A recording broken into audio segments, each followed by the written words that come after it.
ações. A aula de hoje é de projeto sanitário e é a mesma aula que ocorreu hoje mais cedo via videoconferência. Essa aula é uma versão para ser transmitida aqui no YouTube, para quem não participou, para quem quer assistir novamente, tá bom? Primeiro, dar os créditos do material. Essa aula foi feita pelo professor Ricardo, do IFCE do Rio Grande do Sul. É uma aula excelente, ela consegue resumir uma norma que é enorme em poucas lâminas de slide, e é a que eu utilizo já há algum tempo para consulta própria, e é a que eu vou usar para vocês, tá bom?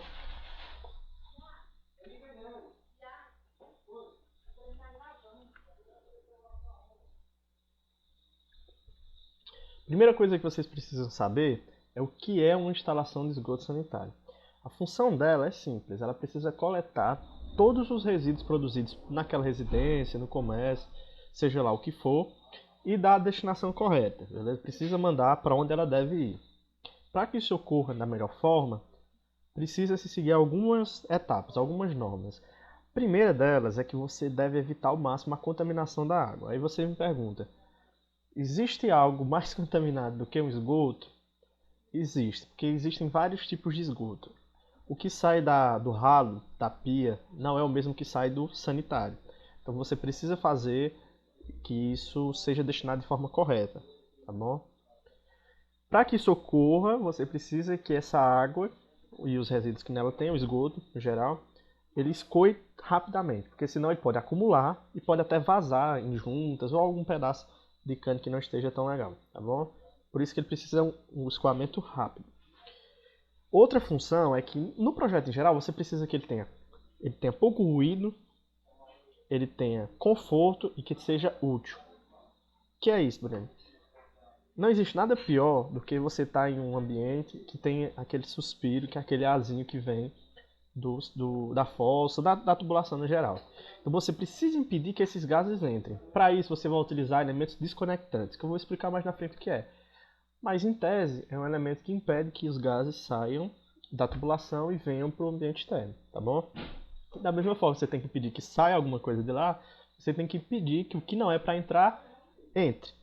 Você só pode, não tem que proteger ralos e tubulações abertas, qualquer coisa que possibilite que alguma coisa entre no cano e possa entupir. Um objeto grande, alguma coisa do tipo, tá bom? Essa destinação ela pode ocorrer de duas formas. Ou ela pode ir para a coleta da rede pública, ou ela pode ir para uma rede particular. A rede pública é essa daí, quando você recolhe, né, todos os resíduos de uma edificação e destina ela a uma rede única que passa na sua rua e ela é fornecida por uma concessionária, geralmente a sua concessionária de água, a mesma do seu município. Isso ocorre em um sistema de saneamento básico, que infelizmente não é tão comum no nosso país. Deveria ser. No nosso município, então, nem se fala.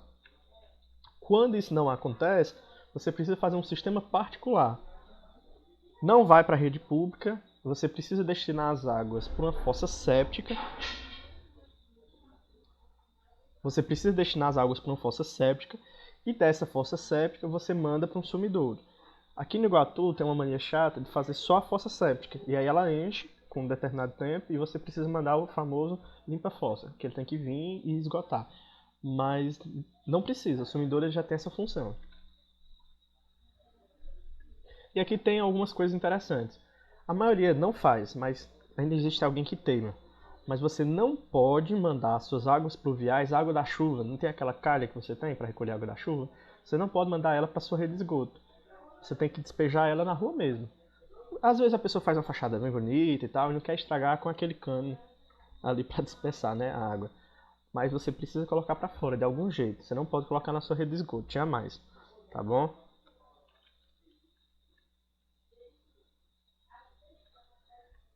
O esgoto, pessoal, ele vai ser classificado em dois tipos. Ou ele é primário ou ele é secundário. O primário ele vai se iniciar na fossa e vai vir até um elemento desconectante. Ele vai ter como característica os gases que vêm ou da rede pública ou da sua fossa quando o sistema é particular, tá bom? Aquele gás que você precisa a todo custo evitar que saia. Do elemento desconectante para o ralo da sua pia, a gente chama de esgoto secundário, ele não vai ter esse gás. O gás ele fica retido até o elemento desconectante. Tá bom? Eu vou já explicar o que é. As tubulações vocês vão ter usualmente essas aí. Diâmetro nominal, que é o diâmetro do cano, de 40 mm, 50, 75, 100, que é muito comum, 150 e 200, tá bom? E as partes que constituem uma instalação de esgoto sanitário é os canos que fazem a coleta e levam essa coleta para sua destinação correta, os desconectores, que geralmente são elementos sifonados. O que é isso? Não sei se você já viu na sua pia, ela tem tipo uma curvinha, um cano que parece uma sanfona, que você faz uma curvinha e fica água. Essa água ela impede que o gás que você quer evitar a todo custo, aquele gásinho fétido, ultrapasse e saia pelo ralo da pia ou enfim, pelo bueiro, alguma coisa. Existe uma canalização de ventilação, que eu vou explicar mais para frente, mas que o conceito especial é simples. Para que essa água ela fique no sifão, você precisa ter uma pressão. Tá bom? E essa pressão ela é gerada por essa ventilação, que ela se liga com o meio externo. Se você tira o canal de ventilação, pode causar uma pressão negativa dentro da tubulação e essa água do sifão ela vai descer, pode ser puxada. E quando isso acontece, você vai ter problema com o cheiro, né? Os gases que vão sair não é nada legal.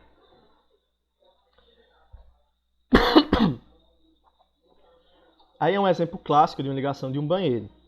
Primeira coisa que vocês têm que observar é quais são os tipos de conexões utilizadas.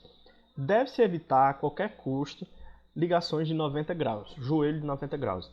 Por quê? Não sei se vocês lembram, vocês aprenderam isso na aula de projeto de sanitário 1, na disciplina. A curva de 90 graus é a curva que causa maior perda de carga, porque a água vem e quando ela vai mudar bruscamente de sentido, ela libera um pouco dessa energia cinética no contato com a tubulação.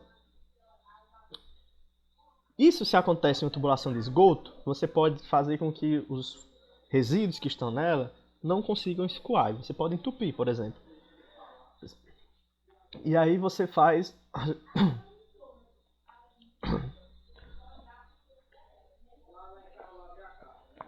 E aí você faz as ligações com conexões de 45 graus, tá bom? Essa que está saindo do sifão, vocês estão vendo, o ramal de descarga, saindo do sifão e indo até a caixa sifonada é o esgoto secundário. Por quê? Porque o gás ele ficou do sifão para lá. Do sifão para cá não vem gás. Ele fica impedido pela água que fica na caixa sifonada. Do sifão para lá a gente chama de ramal de esgoto ou esgoto secundário. O ramal de esgoto é isso aí que sai direto do sanitário para o tubo de queda, que eu vou já explicar o que é. Detalhe, depois eu vou mostrar para vocês. Tubulação que sai do sanitário tem que ser pelo menos cano de 100 mm. Tá bom? Não pode ser menor do que isso. Breno, eu posso ligar a água que está saindo do sifão, da caixa sifonada, no ramal de esgoto do sanitário? Se for depois do sifão, pode. Antes da caixa sifonada, não pode, porque aí você estaria inutilizando a caixa sifonada. Como está sendo tudo para lá, não está passando o gás, porque tanto a caixa sifonada quanto o sifão do sanitário, que era a outra pergunta que fazer. E o vaso sanitário não tem sifão? Tem, ele já tem integrado. Quando você aperta a descarga, você vê que fica uma aguinha ali, e aquela aguinha é justamente para que o gás não volte, tá bom? No final jogam tudo pro tubo de queda, que eu vou explicar mais na frente o que é, mas ele recolhe todos os amais de esgoto. Aí é só uma vista, para vocês verem melhor, eu acho lindo, canto passando por um lado, canto passando por outro. Eu não sei se vocês lembram que lá no projeto residencial de água fria, você tinha os pesos, né? Que era a quantidade de água, a vazão que um objeto precisava para que ele seja utilizado, uma peça de utilização. Aqui também vai ter algo parecido, que é o que a gente chama de unidade Hunter de contribuição, resumidamente o HC, tá bom? Primeira coisa que vocês precisam entender, que na aula algumas pessoas estavam confundindo, é que aqui inverte-se o sentido. Não é a vazão de saída, é a vazão de entrada. O quanto que o cano consegue suportar de água entrando sem que ele vaze ou sem que ele deixe de entrar completamente a água que é para entrar. sem que cause alagamento, entupimento, essas coisas, entendeu? Um 1HC, ele vale 28 litros por minuto, que é equivalente à mesma descarga, que é a água que está sendo liberada, por um lavatório residencial, tá bom? Mas você não precisa se preocupar muito com essa vazão aqui do HC, não. Eu vou já explicar onde é que você vai usar o HC. Mas se quiser, é ótimo. O cano que vai ser ligado diretamente no aparelho sanitário, a gente vai chamar ele de ramal de descarga. É aquele que vai direto no ralo, direto na bacia sanitária. Todos esses a gente vai chamar de ramal de descarga. Um detalhe importante é que, como eu já disse, para a bacia sanitária, vaso sanitário, você tem que colocar um diâmetro mínimo do cano de 100 milímetros, sempre. Você não pode botar menor do que isso, tá bom? E aí tá aquela linda tabelinha que você precisa guardar em algum lugar. Breno, eu preciso decorar? Não, ninguém precisa decorar uma tabela desse tamanho, até porque são várias tabelas. Vocês vão ter acesso sempre que vocês precisarem. Mas você precisa entender. Funciona da mesma forma do peso. Eu vou ter o aparelho, o número de HC e qual é o diâmetro que corresponde àquele ao HC. Por exemplo, a bacia sanitária, eu vou ter 6 unidades Hunter de contribuição. Para que essas unidades sejam suportadas, eu preciso de um cano de diâmetro mínimo de 100 milímetros. Beleza? E aí você vai fazendo com os outros da mesma forma. Um bebedouro, 0,5 HC, eu posso colocar isso em um cano de 40 que ele vai aguentar tranquilamente. Quando eu tiver, um aparelho que não foi mencionado nessa lista aqui, que é quase impossível, eu posso usar essa lógica aqui. Com 2 OHC eu vou ter um cano de 40. Com 3 OHC, o cano que eu vou colocar é um cano de 50 milímetros. Com 5, um cano de 75 e 6, um cano de 100, tá bom? Geralmente no residencial acaba aí, eu não preciso de um cano mais de 100, a não ser que seja uma residência muito grande. O ramal de esgoto ele vai receber todos os ramais de descarga. Por exemplo, naquela imagem lá que eu mostrei para vocês, o ramal de esgoto estava recebendo o ramal de descarga que pegava o ralo da pia, que saía na caixa sifonada e entrava no ramal de esgoto da bacia sanitária, tá bom? Para que isso aconteça, eu preciso somar. Lembra que no ramal, por exemplo, eu precisava somar o peso dos subramais? Para eu saber o diâmetro que é necessário em uma tubulação que vai receber vários ramais de descarga, eu preciso somar os UHC desse ramal de descarga. Se der até 3 UHC, eu posso usar um cano de 40 que tranquilo, ele aguenta. Passou de 3, de 4 a 6, 50 milímetros. De 7 a 20, 75 milímetros. E de 21 a 160, 100 milímetros. Você soma todos, deu 4,3. Está entre 4 e 6, um cano de 50 milímetros. Como assim, Breno? Não entendi. Vamos lá, vamos que tenha um bidê e um chuveiro de residência. Um bidê, o HC é 1. E o chuveiro de residência, o HC é 2. 1 mais 2, 3. 3 é um cano de 40 milímetros. Ah, Breno, não é um de residência, é um chuveiro coletivo. O bidê é 1 e o chuveiro coletivo 4. 4 mais 1, 5. 5 ainda é... Perdão, 5 já não é mais um cano de 40, agora é um cano de 50 milímetros. Existem algumas particularidades que vocês precisam se ligar quando estiverem fazendo os projetos de vocês, tá bom? Primeiro de todos, eu acho que é importantíssimo você aprender isso aqui. É necessário é que o ramal da bacia sanitária sempre vai ser ligado diretamente à caixa de dispersão ou, quando não tiver caixa de dispersão, diretamente no tubo de queda, para se livrar logo disso, tá bom? Não saia dando volta com isso, colocando cano, ligando com outras coisas demais. Jogue logo e se vire com isso. O ramal do lavatório, do bidê, da banheira, do ralo, do tanque, seja lá o que for, você tem que ligar ele numa caixa sifonada. Você não pode jogar direto no ramal de esgoto, porque senão você não vai ter o elemento desconectante. Você vai ter o gásinho saindo, incomodando, tá bom? Sempre que você tiver uma tubulação que libera gordura, detalhe, você nunca deve jogar óleo pelo ralo. Ele solidifica e entope a sua tubulação. Só que não tem como você evitar de jogar todo o óleo. Então sempre vai alguma coisa. Para isso você coloca uma caixa de gordura, que é como se fosse uma caixa de dispersão, em que a gordura vai sendo depositada ali e você depois só retira e não precisa mexer na tubulação. Tá bom? Existe um outro tipo que a gente chama de caixa de espuma. Para banheiro, só para recolher a água do chuveiro. Ou para pias, quando vão utilizar aqueles produtos químicos que geram espuma, como detergentes, que depois eles podem solidificar formando uma pasta branca, bem sólida, que também pode entupir. Tem a mesma função, tá bom? Breno, e o que é tubo de queda que você falou que explicar depois? É simples, em um apartamento, eu preciso que o esgoto do último apartamento lá de cima chegue no meu coletor lá embaixo. Como é que eu faço isso? Um tubo que vai de cima a baixo, recolhendo todos os ramais de esgoto. O ramal de esgoto recolhe todos os ramais de descarga do apartamento e destina ele para um tubo de queda. O tubo de queda leva eles para baixo, tranquilo? Quando tem até 3 pavimentos, você vai seguir essa segunda coluna aqui. Quando tem mais de 3, você vai para essa daqui. Ela corre mais rápido, a força da gravidade atua com mais força, então o cano aguenta mais. Exemplo.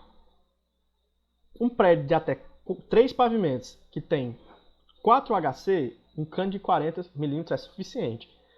Já um prédio com mais de 3 pavimentos, com 4, 5, 6, enfim, um cano de 40 ele aguenta 8 HC. E por aí vai. Você vai descendo aí que é só isso. Um cano de 50 milímetros, sem um prédio de até 3 pavimentos, você aguenta 10 UHC.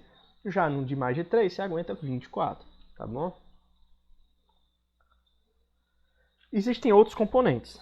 Existe o subcoletor, que é uma canalização horizontal, o tubo de queda é vertical, e ele vai receber tudo que provém do tubo de queda. Ele vai sair recolhendo tudo, ou de algum ramal de esgoto que esteja no mesmo pavimento, como o pavimento térreo, por exemplo, que é no final do tubo. Tá bom? O subcoletor pega todos os tubos de quedas e entrega para outro que a gente chama de coletor predial, que é o coletor final, o maior de todos.